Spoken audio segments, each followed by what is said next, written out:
Morena mai e te iwi, koutou rā e Whakarongo mai nei ki tēnei o ngā hōtaka, Koniahi Kōrero, oti rā ki koutou rā e mātakitaki mai nei, mai ia pukamata ki runga i tēnei o ngā pāpā o mataora. Oti rā ki koutou rā e Whakarongo mai i te iHeartRadio, te ware kōrero rānei, kei te tuku ngā mei matakuikui ki koutou katoa. Nā reira i te wānau tērā pia, kei te mātakitaki mai koutou me te wakaro. Kei hea te manuhiri o te hōtaka nei. I te whānau karekau he manuhiri tinana i tēnei rā me ki. He oi anō kaore e kore, he manuhiri wairua kei Wainganui a tātou i tēnei wā. Nā reira i te whānau ko tāku ki koutou i tēnei rā, ko te pānui i itai o ngā uiui i oti ahau i te tau 2011. Nā reira e rua ngā uiui, nā ko tētai mai ia māua ko tōku pāpā, ana ko tētai atu mai ia māua ko tōku nei Whaene kēkē, Amy Cowley. Nā ko Aunty Amy, te tuahine o tōku nei pāpā, a David Mako. Ana ko Aunty Amy, te tamaiti tuarua o te wānau. Ana ko tōku nei pāpā, te tamaiti tua wetu. Nā reira i oti au e nei uiui, mō tētai aro matawai ki te wānanga o Raukawa. Nā reira he snapshot noa tēnei, wēnei uiui e te wānau, engari ko tōku tino hia kia hopu i nei kōrero mā ngā mokopuna o pāpā me ki. Aira i te whānau. Nā reira. To all of you who are listening this morning, thank you for listening in, and for those of you who are watching on the Facebook page, our Facebook page, Te Kori Mako o Taranaki, sending a mihi out to all of you also. Today you may be wondering, where are my guests, or my guest, as I'm mostly joined by one other person. And yeah, you may be thinking, hey, what's going on here? Where are her guests? Well, there are no guests in the physical form today with me, e te whānau, but I am drawing on my dad and my auntie this morning as I prepare to read out to you all 2 interviews that I completed, one with my dad and one with my auntie in 2011. And this was for a assignment for my degree at Te Aorangi o Raukawa. So it's a snapshot type of interview that I completed with the both of them at the time. And right now, as I read them, I'm thinking, I wish I had gone deeper.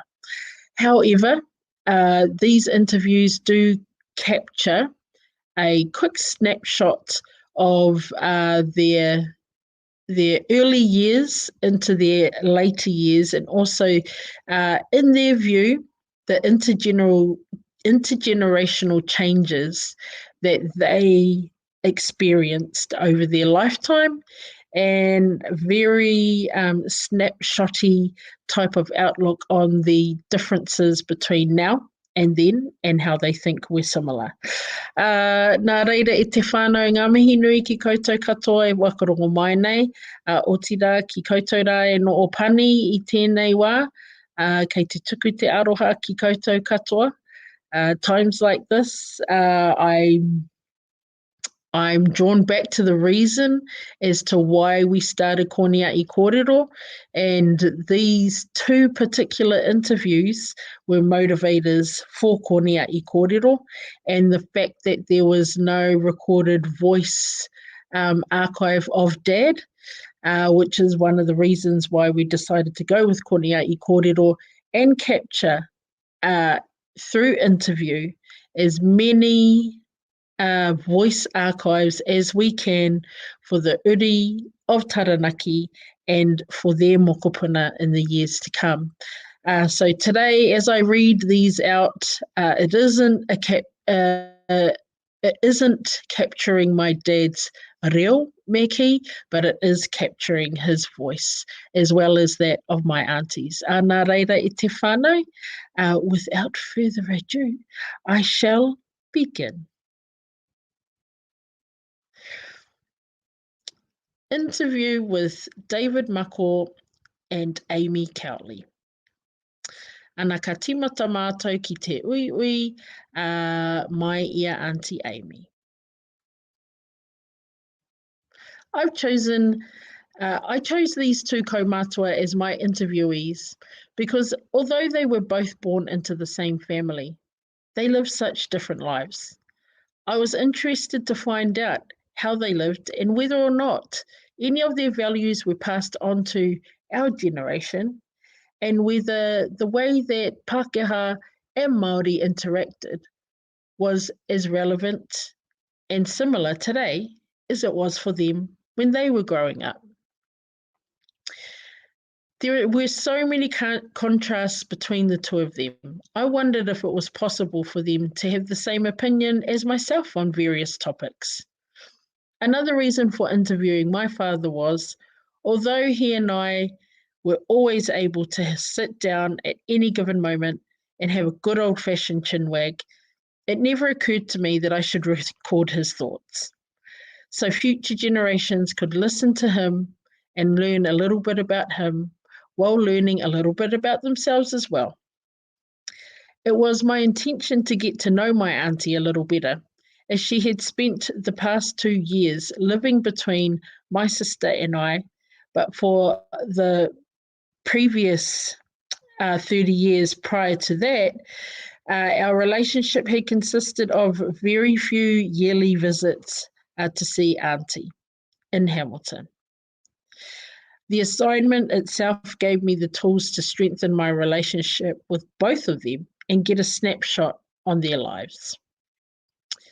Interview with Aunty Amy Cowley. Tōna whānau tanga mai. Aunty Amy was unsure of where she was born. She had at one stage managed to gather the information on her birth and all of her siblings' births, as well as keep them in her purse from that day on. While explaining this to me, she stood up and made her way to her room. After fumbling around in there for a few minutes, she returned with her purse. Unfortunately, there was no longer any records, and she declared that she will always wonder, where the heck was I born? She did, however, confirm that she was one of 13 children and the second oldest girl, and the second oldest in the family. Her early years. Aunty was brought up in both Taranaki and Winiata. The family moved to Winiata 6 or so months after her brother David was born. David was the first boy born after 6 girls. Aunty claims that her mother brought them up like Pākehā and did not encourage them to speak te reo Māori. She always found it puzzling because both of her parents were fluent in te reo Māori. During her schooling years, there was always a great division between the way Māori and Pākehā were treated. The children were often separated, with Māori put on one side and Pākehā onto another. It was something she remembered very well, and often looked back at that time as a sad time. She remembers being very confused by this and often saw it as not being fair. Although her mother had never experienced a formal education, she valued education as a priority for her children. She was also very careful and made sure that her children were getting what was available for them, but she had a hard time keeping this up. In turn, at times, she tried to keep their father from the Mormon church. I quote, as they often sent their missionaries to our house and they would eat us out of house and home. Her mother felt that this act put the family at risk at times of often losing what they had and what her and her husband had worked so hard for. They had a huge veggie garden that fed the family and anyone else that came to stay, year-round. With so many children, it was a necessity for putting food on the table. Quote, back in those days, you didn't have the help with not having too many children like you do these days. Her later years. Once Auntie's schooling years were over, she chose to work for social welfare. She didn't have any training in nursing, so she opted to become a pencil pusher. She remembers that one of the first things she noticed when she left school was Māori people never had watches or any way of telling the time. Consequently, they were either too early for or too late for work. She always found it difficult to be on time all of the time, and if she missed the bus, then she would have to walk to work. The reason, she said, why Māori didn't have watches was that they simply couldn't afford it. There was no money for watches and such luxuries. In her work, she often worked with Māori and thinks that things are still the same today in the social welfare system as they were in her day. Māori are still featuring in the statistics as they were back then. While talking about statistics, she pointed out that she maintains that her younger sister Eunice was the first nurse to record statistics on patients who came through the hospital she was working at. In time, 3 Pākehā doctors claimed that they were in fact the creators of statistical records, and she thought, gee whiz, what thieves. As well as this, Māori were always considered for the lesser positions in work. Although she was hired as an office worker, she remembers often having to do the dog's body work, such as unstacking boxes and restacking shelves or dismantling files, while the other girls her age did the typing. Although the divide between the two were great, Aunty was adamant that no one would rule over her. There were a few of them at the time who were strong in their stance and stuck to it. Intergenerational changes. When my parents encouraged myself and my siblings to learn te reo Māori, her mother and father were native speakers but never spoke te reo Māori to any of their children. Today, the language is being revived and there are many scholarships on offer for people who are learning Māori, whereas in Auntie's day, te reo Māori was not condoned, nor would you be offered a payment of any type to learn te reo Māori. At the time, Aunty was living in a Māori-speaking household, and she realised that it was so important that we keep a hold of our language, and she was really happy that the living situation she was in at the time helped her to reconnect with her Māoritanga. Aunty explained that in her day, Māori were not aware of any entitlements that may help them along the way. They were quite unaware of what they may be entitled to by way of benefits. When I asked her if she sees any similarities in the way Māori lived in her day and the way that we live now, she responded with, I know Māori are far more aware of what's available for them now, and they are quite intelligent in what they do. She also noted that she didn't feel that technology had not made life any easier. She thought that there was no difference whatsoever. To her, life is what a human being made of it. Although computers were supposed to make life easier, they hadn't. And now the way we live is just a new normal. My last question to Aunty at the time was in regards to her thoughts on how life would be if we hadn't lost our land, to which she responded, you mean when it was stolen? She said she still maintains they stole the land for their own purposes, and it cannot be considered to be lost if it wasn't someone else's in the first place to take. In conclusion, at 83 years old, it was fair to say that Aunty Amy had lived a full life. She had always been aware of some certain divide between the two and grew up in a time where speaking your native tongue was not the done thing. The divide that she talks about throughout the interview was so similar to what we still see happening today. Yet we have both grown up in two very different eras. I found it admirable that Aunty had taken the bull by the horns and was reconnecting with her ta'a Māori at 83 years old. She can be seen as an inspiration to those of us who are still trying to find ourselves, and she is proof that one's journey could be never ending. Aira e te whānau, ko tērā te uiui o ki wainganui ia māua ko taku nei Aunty, Aunty Amy. So Aunty Amy came and lived with our whānau for a period of time, and she lived with myself and my husband and my son and my dad for a year or so, and then she was so lucky to be able to move to Rotorua to be with my oldest sister and her whānau. And the one thing that she enjoyed more than anything else was the reo Māori that was being spoken. And because, although she spoke a lot through her interview with me about the fact that they hadn't had reo Māori as the conversational language within the whare, her mita, her taranaki mita was so pronounced and profound. Although they left taranaki at a young age, in a sense, her mita was still taranaki mita. She still dropped her H's. She had a very soft way of speaking. It was really beautiful on the ears and beautiful to listen to. And at 83 years old, she saw the relevance and the preciousness of this reo.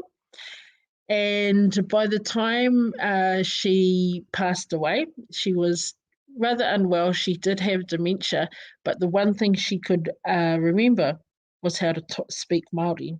So although she felt like she wasn't being spoken to in Māori, there was obviously Māori being spoken around her, and by osmosis, she had learnt some of it. Nā reira e te whānau, that was just a little insight into our Aunty Amy and the few years that we got to spend with her in her later years in life really were priceless for us all. Nā reira e taku Aunty moi mai rā, nā ka mihi ki koe mō tō mātauranga a meo kōrero kua waiho mai ki runga i a mātou i tēnei wā. Nā reira e te whānau, the next interview that I'm going to read for you all is the interview that I completed with my dad. And for those of you who know me or know all of us, we're all very close with our dad. He was with us for the longest out of him and mum, and we all got to go on mean road trips with him over the years. He lived with me for ages, and then he went and lived with my older sister, and we all have very, very fond memories of Dad and his chats. He had an ability to chat. Nā reira, kia mautonu mai e te whānau ki tēnei o ngā uiui, ki wainganui a māua ko tōku nei pāpā a David Mako. Tōna whānau tanga mai. Like Aunty Amy, Dad isn't sure where he was born, but he knows he was born in Taranaki, and he is the oldest boy, and he is the seventh child of 13 children. Early years. At 6 months old, there was a dispute between his father and his kui on his maternal side. And although the story has never been confirmed, Dad thought it was to do with his father pruning something in the garden incorrectly. Due to this dispute, his father packed up the family and moved them back to Mōwhango, where he was from. Dad's first memory of living somewhere was when they lived in Winiata. In 1942, his schooling years started there. The war was also in action. This was when his memory started to grow. According to Dad, during the war, the Americans came to New Zealand. They used it as a base for the fighting they were involved in. They would also use the main road that passed the family house. It would weave down and cross a bridge.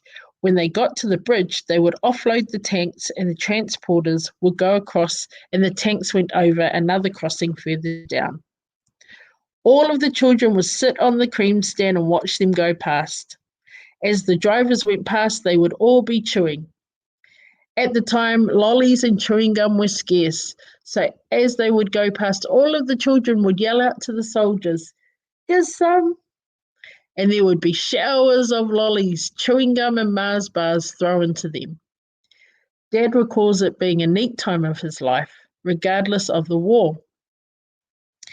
The children he referred to as sitting on the cream stand were, and I quote him, Pākehā and Māori kids. When the war ended, Dad remembered being at school and the senior boys at the high school rang the bell all day long. People in the town were really happy it was over and there were celebrations in the street. Dad's education was cut short when his father lost his arm in a work accident. Because they had a big garden at home, they had already bought a rotary hoe.